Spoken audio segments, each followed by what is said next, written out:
Lucky he's there.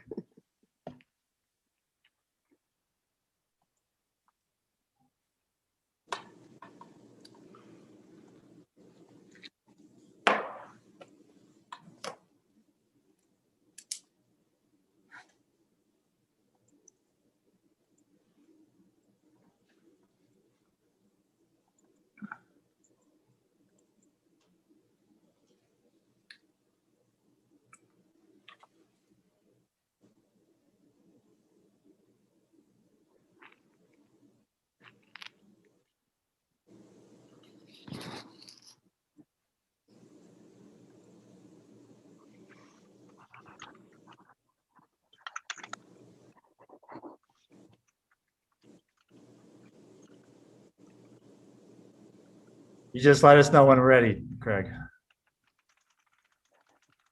Yep, I think we're good to go, Dr. Baker. Okay, well, welcome everybody. Our agenda today is our updates on what's happening in Lansing. I'm trying to pull up my sheet here, but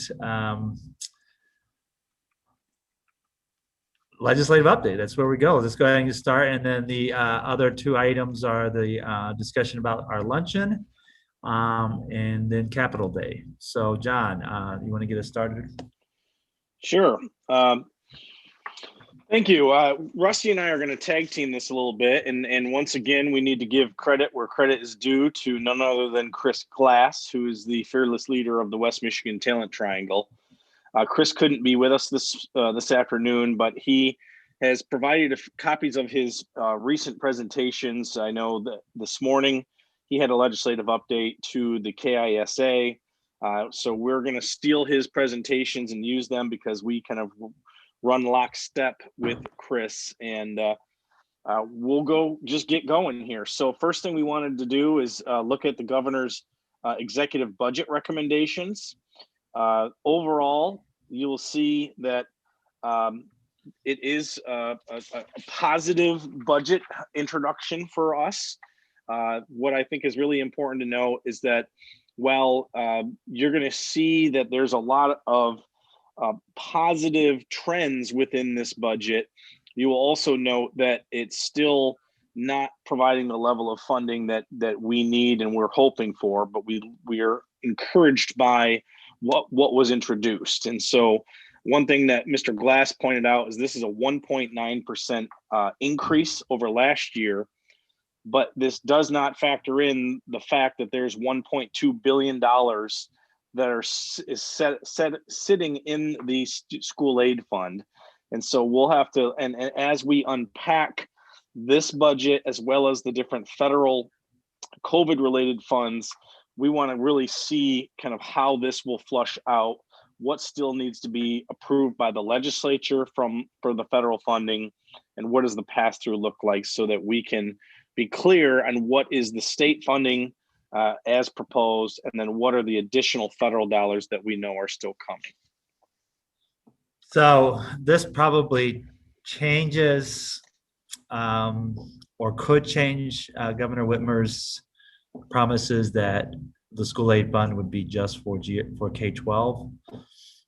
I'm going to get to that in a second here, Tony. Okay, yeah, if you'll give me a second, we'll get through that. Okay.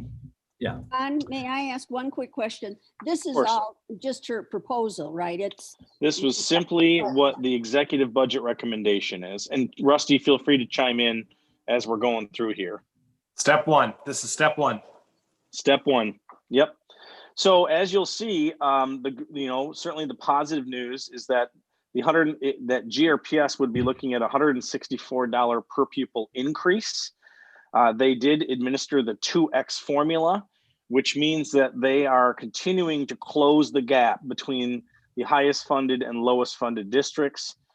You'll see that the lowest funded districts would get $82 instead of the $164. The other thing that we find very encouraging, while the dollar amounts may still be at the 2% increase level, what we're continuing to see from the governor is a commitment to a weighted funding formula. And it's kind of baby steps to get there, but you will see special education, 31A at risk, and English language learners all saw an increase. It's a 2% increase. Here's a breakdown further. So it's an increase of 2% for at risk, 2% for EL supports, and 2% for special education. And these are governor proposals, not policy changes, correct? That's correct. That's correct. This is specifically included in the governor's proposed budget that came out this week. Okay. There's also additional pots of funds for student recovery and pandemic response, including a set aside of $250 for student recovery services, $60 million for out of time learning opportunities for before and after school, summer school, and then of course the $38.9 million, the governor's emergency education relief fund, which will have additional details here forthcoming. As part of that emergency education relief fund, that $38.9 million breaks down to $10 million for ISD supports, $8.4 million for health programs around physical, emotional, and mental health programs, $6 million for out-of-time providers, $3 million for early on supports, $3 million for childcare, and $1.5 million for CEPI as the Launch Michigan initiative that goes toward replicating and scaling best practices in education. We don't know exactly how this will flush out potentially for GRPS. That's something that Larry Oberst is going to, and his team are going to be looking at this. And our goal is to be able to pull this apart and to really quantify, what this specifically means for GRPS in both this, obviously the per pupil funding, but also in the different categorical funds. Another area that we are going to be closely monitoring is the declining enrollment categorical that you will see has been proposed for $200 million. For districts that have declining enrollment, we would receive funding for 70% of the declining enrollment. However, that's for up to $200 million. And for all requests from school districts above and that exceeds 200 million, that it would shift from the 70% to a prorated amount. And so what we do know across the state, many districts have seen declining enrollment. So we're concerned that 200 million may not go very far. And the super blend account, which has been our savior this year, we are advocating that super blend account continues, and that we not quickly return back to this blended 90-10, especially in light of the fact that we lost more than 850 students. Is this a new category? This is an old categorical that's been renewed. Is that safe to say, Rusty? It sounded familiar, but it's been a while. So That's Rusty, good, John. Yep. No, go ahead. Nope, I'm good. Okay. So the next part here is the Great Start Readiness Program. For years, we've been advocating that the Great Start Readiness Program per pupil funding be commensurate with what we get for kindergarten, first grade, and all throughout the district. This increases the governor's budget would increase $32 million for Great Start Readiness. This is the first increase since 2014. They would see their per pupil go from 7,250 to 8,275, which would be in line with the kind of lowest per pupil foundation allowance. And so we're encouraged by this, and obviously we will benefit from this. Next one is the MPS Retirement.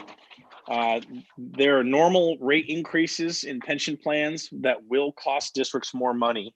However, they're continuing to implement the funding for the UAAL cap, as well as the payroll growth. And I think that payroll growth, that's a $177 million increase to cover that payroll growth. And so we need to crunch these numbers, but we anticipate there will be increased costs to the district for our portion of the MPS retirement, simply because the normal rate increases that are associated with the pension plans. Rusty, do you have anything else you want to add on that, or is that pretty well? No, I think you covered it. That one is going to be an ongoing discussion, especially since you have a new House Appropriations chair who, teacher retirement and that system is something he's very interested in and trying to get it to fully funded. So that one will be a subject of a lot of discussion in the legislature. John, what Yep.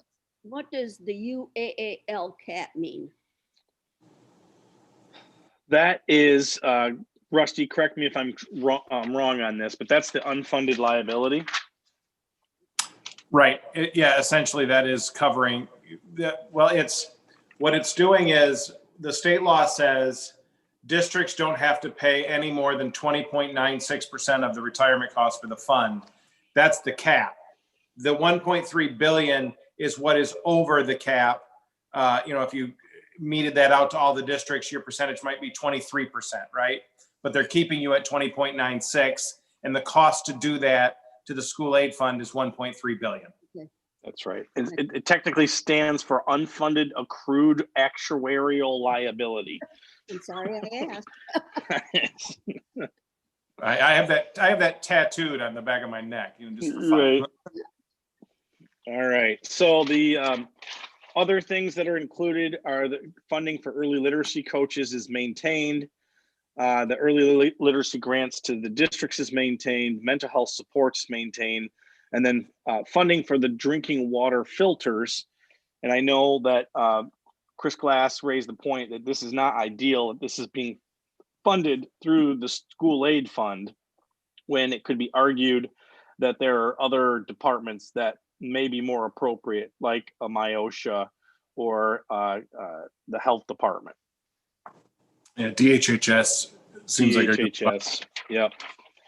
And then just to note that the ISD funding also increased by 2%, similar to what we received. So kind of the initial reflections, this is progress, albeit maybe minimal on the weighted student funding formula. We talked about that. Foundation grant is using the 2X formula that continues to close the gap. The declining enrollment categorical is certainly encouraged and acknowledges the reality of declining enrollment facing districts. We just need to keep a close eye on what makes the most sense for GRPS, knowing that super blend count really was to our advantage, and how would this play for us. The other aspects are the significant resources for the COVID recovery, and then the sustained funding for MPSers, the literacy coaches, and mental health. Some other areas of concern for us is that it proposes the elimination of all flexibility under the pandemic learning plans.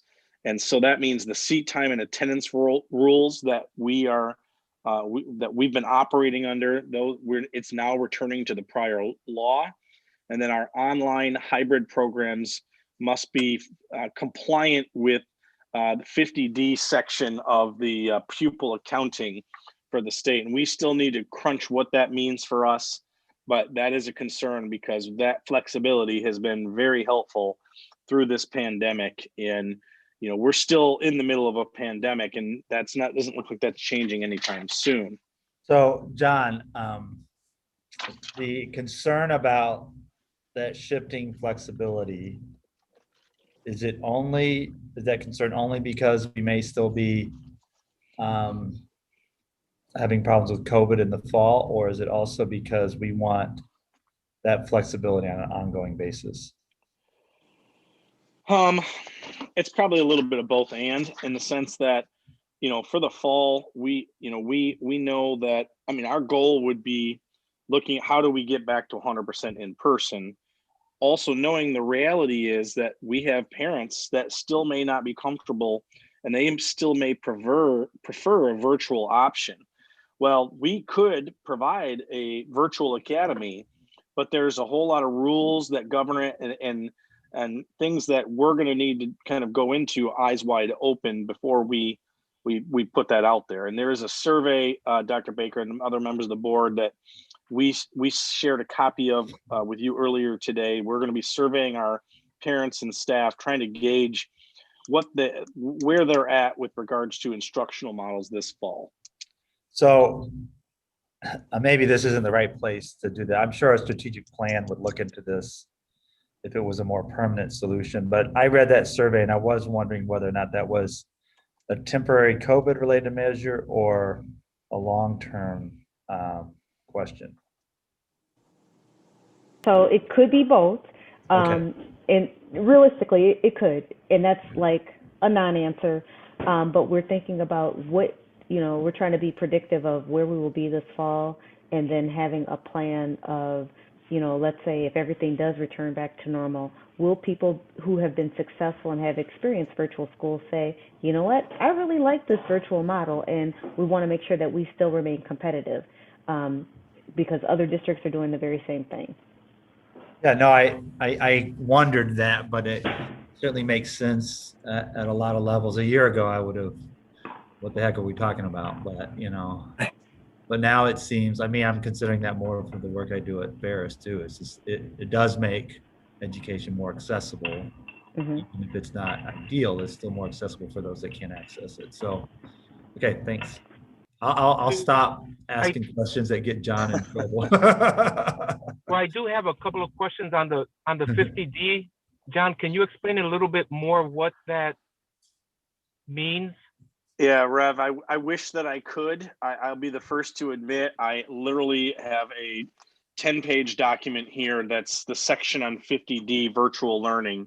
And so I need to, we need to review this and really understand what this means for us. And so I don't have an answer right now, but know that with this budget introduction and particularly this part here, knowing that right now we're continuing to provide hybrid in-person, and we're still exploring what the fall looks like. But now with this language, we need to really dive in deep on this 50D pupil accounting section to see what this means for us. The other question that I have is in regards to, and I'm not sure how we're approaching or debating this, and that is on the CDC and APA. Aren't they suggesting that in-person is a strong recommendation? And so how are we approaching that in terms of what the science is telling us, that in reality, there's not a lot of major risk to our kids. And certainly when you look at our staff and at-risk staff and things like that, how are we, aside from, surveys that we're giving them on preferences, where are we landing on kind of the facts about what the recommendations are for in-person, that in fact we could have in-person and it's not going to or ought not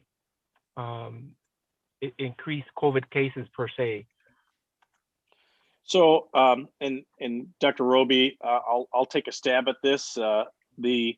So right now, the CDC and even what we're hearing from the governor's office, where they've been advocating for in-person teaching and learning, that's not necessarily saying it needs to be 100% in person, as their CDC guidelines also continue to require mitigation measures be implemented for any in-person learning. And that includes being able to maintain 6-foot social distancing and all the other mitigation measures. And so given the fact that we have 45 different school buildings of many different shapes, sizes, configurations, ventilation units, some of those older buildings were not built for larger class sizes.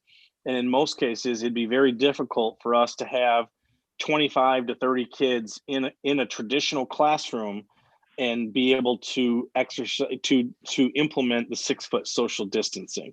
So at least as of right now, we're continuing to focus on the hybrid in-person, but that's something that we're looking at for further guidance from the Kent County Health Department and others, as there's as which is not unlike what we've been living through since March, is that the guidance continues to evolve, and in some cases you even have conflicting or even contradictory guidance based on what one entity is saying versus another.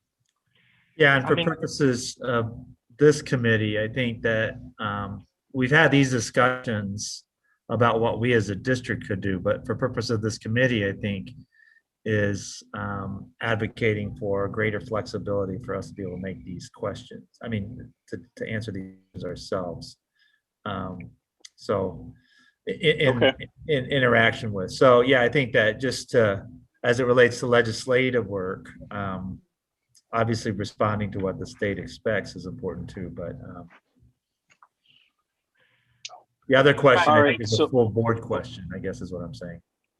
Right, it is, and that's part of what legislative would bring to the board as well, Tony, is that all those things are being measured. I think it would be prudent for us to look at numbers, crunch numbers, realistically, what could we handle? And that's the work of the executive team, is to figure out, what's the max of in-person that we could handle at any given school. I mean, that's, at least as a board, we should be looking at what that looks like as options that we would be presenting, given what we're going to hand down to all these committees, for example, finance and stuff. So. Yep. All right, I'm almost done with this first part here. So another thing just to note is that the higher education did see an increase in funding that is being diverted from the state school aid fund that was originally intended for K-12 schools to the tune of $796 million, that's shifting from K-12 to the universities and community colleges. Okay. Other reflections would be, and again, it's one, that has been, really a tension point since really it was then Rick Snyder, unless Rusty, correct me if it was Granholm or Rick, but that when the state was in the single state recession, that was kind of when there was the first withdrawals were under the Granholm administration. I think it was 09 or 10 budget that did it, or 08. Right in that time frame, but they started it. It was small. It's just grown since then. And Whitmer did say that she was going to return to not doing that, but I guess. So that was actually what Chris Glass pointed out, was that this is a little bit contrary to what the governor has said in the past. And so we're going to continue to advocate that those dollars be used fundamentally for what they were intended for through K-12. Other areas, opportunities for improvement, we'd like to reduce the non-essential categoricals or programmatic line items and put it toward a weighted funding formula. That will be an ongoing conversation as we continue to really work toward a statewide solution that is more fair, adequate, and equitable in how we fund our K-12 to meet the academic, social, emotional needs of all children. The study after study has shown that it simply costs more to meet the needs based on the requirements and mandates for special education students, for English learner students, and at-risk high poverty. And while we're seeing some baby steps and some encouraging signs trending toward a more weighted formula, this will be an ongoing conversation. The other thing is that there needs to be an evaluation of all the different funding streams. I kind of opened up this conversation about that, where you have federal stimulus, you have state funds, you have the state, the $1.2 billion that are in the state school aid fund. So we will continue to monitor the budget. This is, as Rusty said, this is step one in what will be several months of negotiation. We know the Republicans, House and Senate Republicans, came out with their version.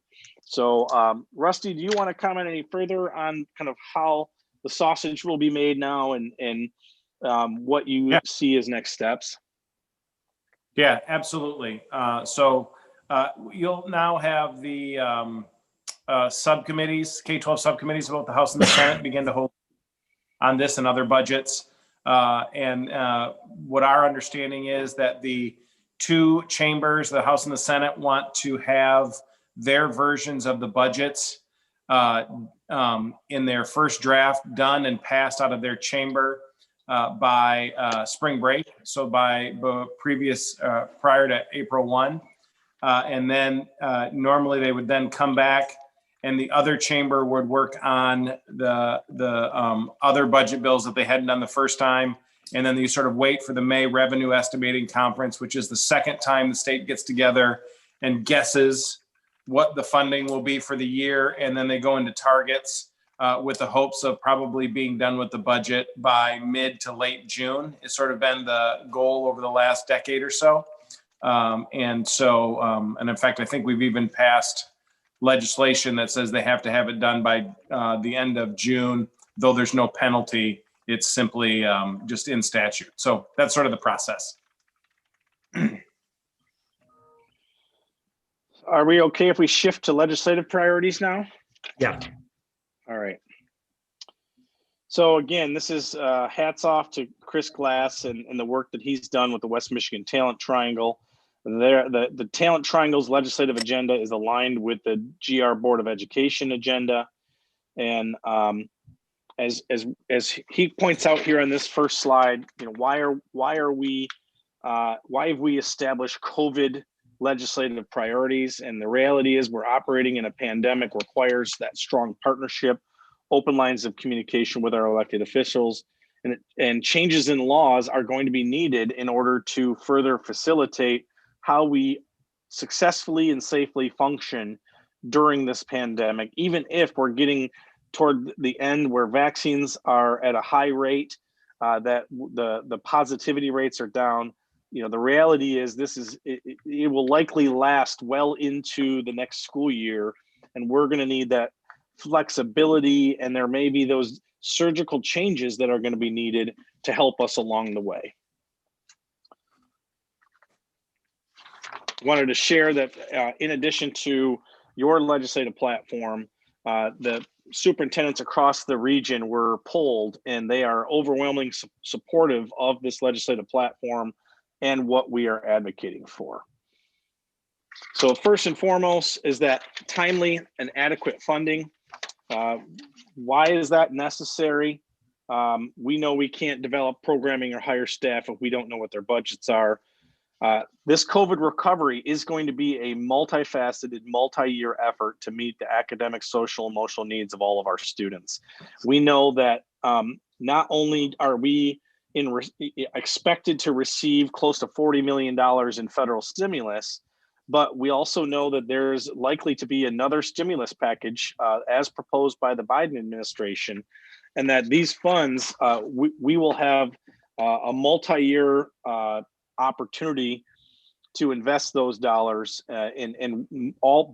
But we need to expedite that. We need clarity. We need more flexibility. So our request, what is our request, is to pass the supplemental budget immediately that allocates the federal funds.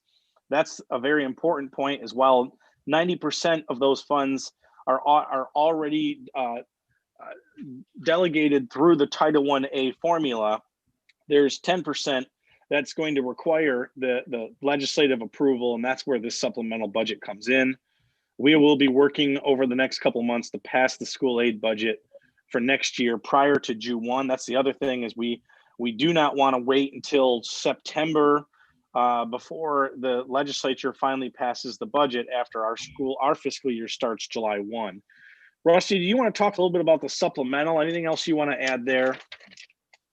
Yeah. So the governor proposed a supplemental for the funds that John talked about. There's a little bit of consternation between the legislature and the governor's office about spending it all at once. And really it more revolves around issues that aren't specific to education, but are more specific to sort of the handling of the pandemic and orders that shut things down. School sports was one of the items that was a level of consternation between the two chambers. And so, you know, the question now is, does the legislature say, well, we'll just pass those funds along with the budget as we do it through June 1, and the governor's saying, no, spend it all now. My suspicion is they'll come to some agreement and get that out in the next month or so on the supplemental side. But it just is sort of added into the negotiations that are going on. Thank you. Is there any So- sense that they'll use the availability that these funds that we have to not support the regular funding sources as much? So in terms of, do they use these funds to replace them and spend the school aid funds somewhere else? Well, yeah, that's not the way I'd phrase it, but essentially that's what I'm wanting to know. So, It seems to me that would be a tough mountain to climb. And as they go into negotiations, I can't imagine that the governor would, even entertain that kind of a track or a strategy. And frankly, I'm not sure the Republicans would want to be accused of taking money out of the school aid fund, to backfill sort of in a lottery type situation. okay, all right, good, all right. All right, shifting to the policy, and this is one of your, if you recall, is one of your top 5 COVID-related priorities is to pause and or amend the educator evaluation laws. Why is this necessary? I mean, the reality is the data is really not valid or reliable for high stakes accountability. And so we should be focusing our support and how we support our educators. I know Rusty and I have had a couple one-on-ones with the Senate Education Chair, as well as with the House and Senate staff persons that are over K-12. And then we are scheduled to be with the chair of the House Education Committee as well. And this is something that we're going to continue to advocate for. And how do you maintain the intent of the original law, but not penalize our staff, who, when you don't really have that reliable data? This year is when the 40% student growth factor kicks in. And so it's not even at the 25% anymore. And now it's at 40%. So 40% of a evaluation is based on data that is not valid or reliable. How can you justify holding an evaluation and a staff person or educator accountable based on that data? Is there a way that we could, because I know this came up in a board meeting once and there was a public comment saying this is not the time to not evaluate our teachers. But is there a way that we could say is that we're not suggesting that we not evaluate teachers, but just that we evaluate them differently at the local level? That's exactly what we're advocating. Okay, we are saying Yeah, that I agree. the original intent of the law is that we need to continue to implement evaluation as part of professional development and growth. And how do we ensure those observations are continuing? The traditional things that a principal would be doing with their teachers. How do you continue that so that while we may pause the growth factor for 1 year, the evaluation work around observations and really trying to help support and transform effective teaching, that continues. Same thing would be true if you have probationary teachers that are in their first 3 years, or those who were minimally effective or ineffective. That probationary period doesn't go away. We're saying that gets paused by 1 year, and they will continue to have their observations, but that probationary time doesn't go away because we weren't able to measure student growth based on the data during COVID. So that would shift by 1 year. So they're not getting a pass this year. It would simply push it out 1 more year until we have valid and reliable data to inform our evaluations. Yeah. What the request is suspend the growth requirement. In the longer term, we are going to continue to advocate that mandated growth requirement not be at the 40%. You might recall we were advocating to keep it at the 25%. Here you'll see the ISD is advocating that they reduce it to 20%. And then, of course, we want to advocate for greater flexibility in determining the growth score. And I know Rusty represents a firm that does these high stakes assessments, and every high stake assessment company would largely say these were not intended for educator evaluations. I don't know if Rusty, you want to chime in on that? Yeah, we represent a company called iReady. It's Curriculum Associates, and they do benchmark assessments. And there's a couple of reasons around this. One, in this particular time, we've got sort of data from around the country that show that those who have taken the test, the benchmarks, have actually improved. And there's lots of reasons as to why they may have improved. I think the silver lining here on those is there might be greater parent involvement while they're taking the benchmark. But how do you evaluate teachers when you may have an artificially inflated benchmark score, and the M-step that you're going to use could equally be either higher or lower than it should be, based on the fact that you don't know where the kid was when they took, you don't know what the kid was doing when they took the test. And so we're actually getting, I think, some traction in that. Not that we shouldn't have the data. I think there's sort of a debate going on. Some would say we shouldn't have the test taken at all. Others are saying, well, let's at least look at the data and sort of understand where it's flawed, but let's at least have the data.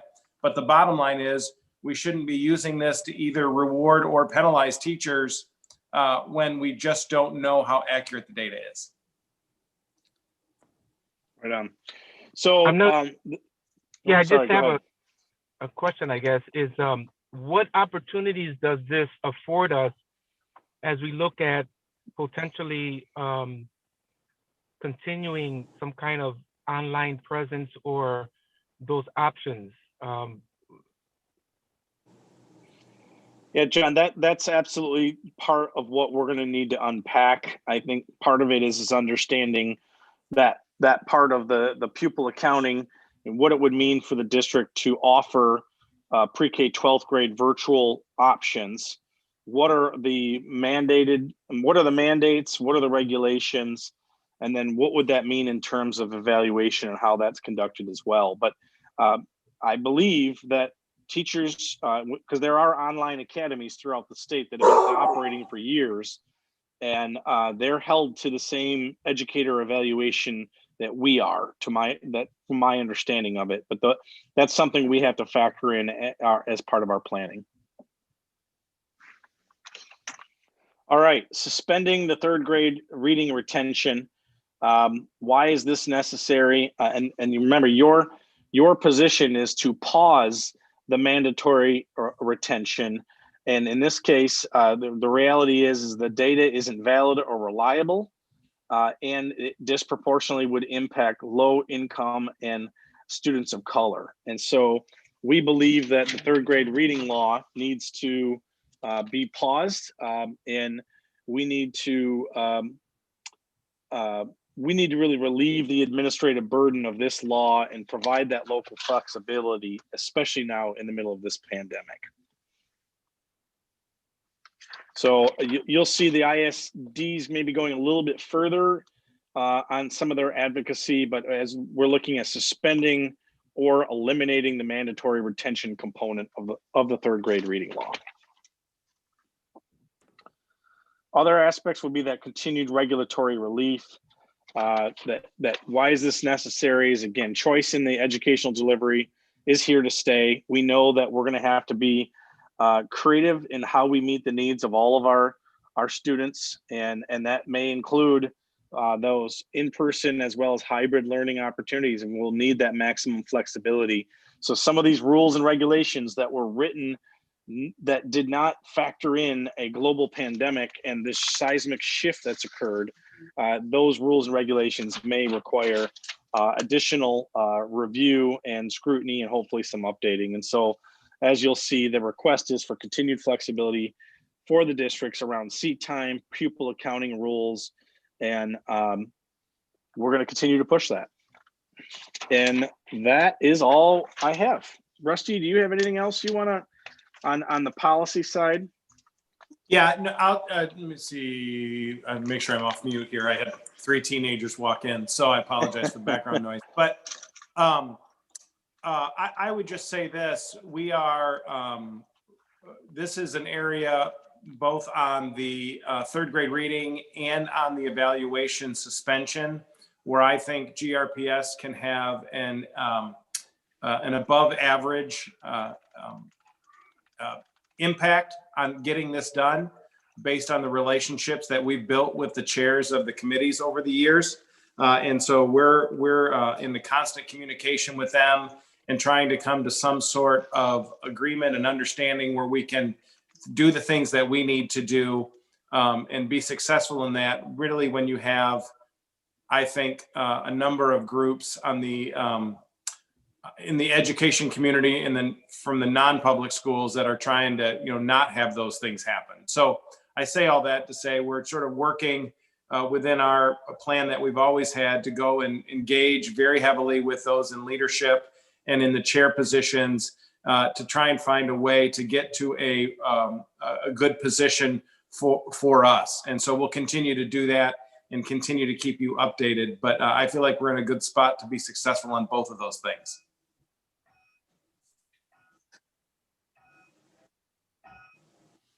Mr. Chair, if we could, are we prepared to shift to just the Yes. update on the luncheon? Let's go.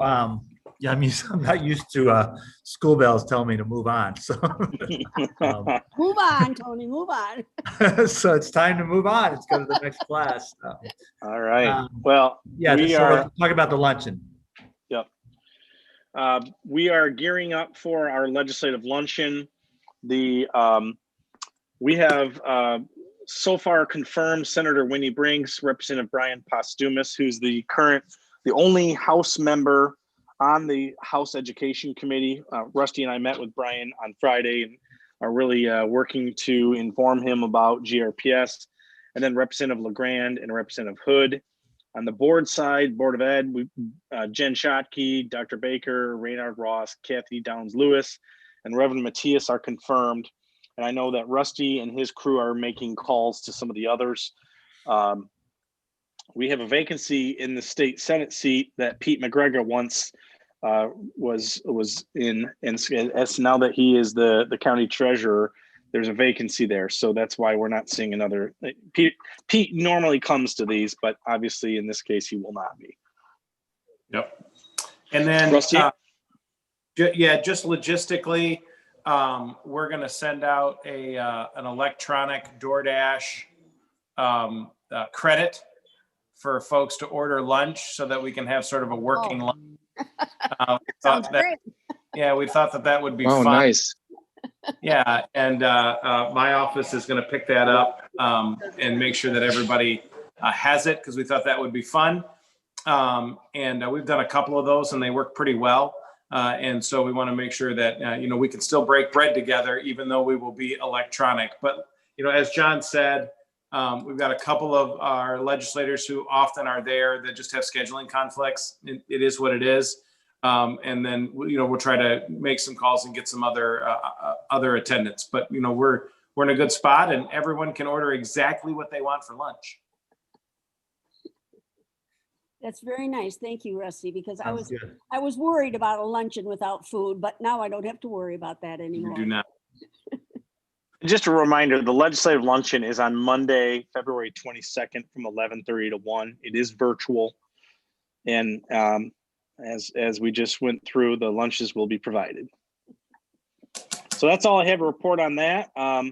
And I don't think really have a whole lot to report on Capitol Day. Rusty, do you want to chime in on that a little bit and maybe give a high level perspective of what your thoughts are and how we may embark on our Capitol Day? We were going to do it a little later, and I was hoping that maybe we might be able to do in person. I'm less optimistic that we can do that. And that becomes more of a challenge, I think, doing a Capitol Day virtually. But I would say at a very minimum, we would want to take board members that could participate and do a series of Zooms at the same time that we would be running around the Capitol and do, 20-minute Zoom calls and sort of work through it that way. It's just, it is what it is. We'll do our best to make it impactful. And really what we would be talking about mostly is the budget. But honestly, there are lots of folks talking about the budget in the ways that would be useful to us. I like to make sure we're focusing in on the area where we can have the greatest impact. And I still believe that that's on the evaluation side and on the third grade reading side. But obviously we'll talk about the other things. But I think we can have an impact on that outside of the rest of the big group that sort of runs around and talks about budget issues. Yeah, I agree. I think the flexibility issues, the local abilities to make these decisions can get more traction and our perspective on it. And we're going to get whatever money is divvied up. So, yeah. But yeah, it's hard to think about how a virtual Capitol Day looks much different than a legislative luncheon, which evidently people are really busy to participate in. So, yeah. We'll have to just spend twice as much time there next year in person. Tony, There you go. may I ask a question? Sure.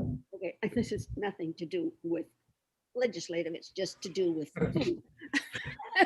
Wait a second. Try to keep this on. Is it an agenda item? Yeah, well, it's about the agenda, okay? And you're gonna make me forget what I wanted to ask, but this is what I wanted to ask. When we have that luncheon, is it gonna be like a Zoom thing that Craig will send us a note and we will open it up on a Zoom like we do always? Yep. Okay, all right. That's all. And we'll all just have to remember to chew with our mouth closed.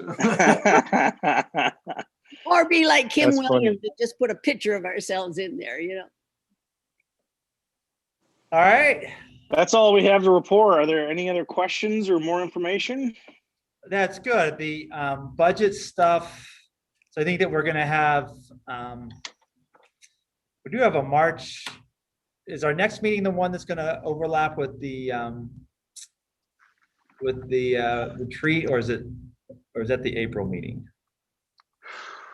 I'm gonna have I think we have a March meeting and then the April retreat, if I'm remembering correctly. I think you're right on that, Tony, April but I 15th is the retreat. Yeah, our next meeting is March 12th. So, and then the retreat is in April, I believe. Okay. All right. Okay, That's so correct. we will do this again. And I guess if we need to, I don't know, when the board report for the legislative committee at the next board meeting, we would just, I guess I'll get some high you want me level to thing, type you basically. some talking points? Yeah, Tony? type some talking points, but it sounds like mostly conversation is budget, but at this point, we can't really, that it's early, it's too early to really predict what's happening. I guess we could report on the governor's proposal, but Yep. I'd rather report on that the governor's made a proposal and it's early and there's no need to make decisions yet. Yep. I can do some real simple, just bullet points that would give a high level summary, not get as deep in the weeds as we did today. Okay. Yeah, and we could also, I guess in that, John, since you're writing it up, is just to remind us that we're going to focus legislative efforts more on the evaluation and flexibility issues and assume that budget discussions are happening at a broader level. And may I ask, Rusty, what kind of response did the governor's budget receive from Republicans and the legislature? Well, the old phrase is the governor proposes, the legislature disposes. And so, I don't think there was anything out of the ordinary in terms of what they said. We'll take a look at it. I think there's a big push. Sorry, my dog's going crazy. There's a big push to try and get students 100% in class as soon as possible. And I think that'll be sort of and the legislature, I think, in their effort to try and do that, put money with it, said if you can get your kids in class, there's extra dollars. They're trying to incentivize it rather than mandate it. So I just think that's going to be a part of the discussion. Yep. Okay. Yeah. All right. Thank you. Just to piggyback on what Rusty, that is where the policy side and the budget side right now, there's some, and Rusty, you may know the bill number, but it's The appropriations is tie-barred to the policy expectations that's putting pressure on school districts to be back 100% in person. And as Rusty said, there's a pretty sweet carrot at the end of that stick that's incentivizing districts. Whether or not that likely wouldn't have enough legs to get past a veto of the governor. But anything else you want to add to that, Rusty? No, sorry, I had a delivery. I'm so sorry. I don't have anything. You My are God, a busy man. Jeez. Well, it's all good. If we're all just roll with it. But so I'm the Zoom poster child. yeah, in short, our advocacy is to try to separate the two. We really think we need there to be a focus on the flexibility and expediting the federal funds, as well as getting the state budget done on or before June 1st. That's going to be our priority advocacy. And then, of course, any kind of policy related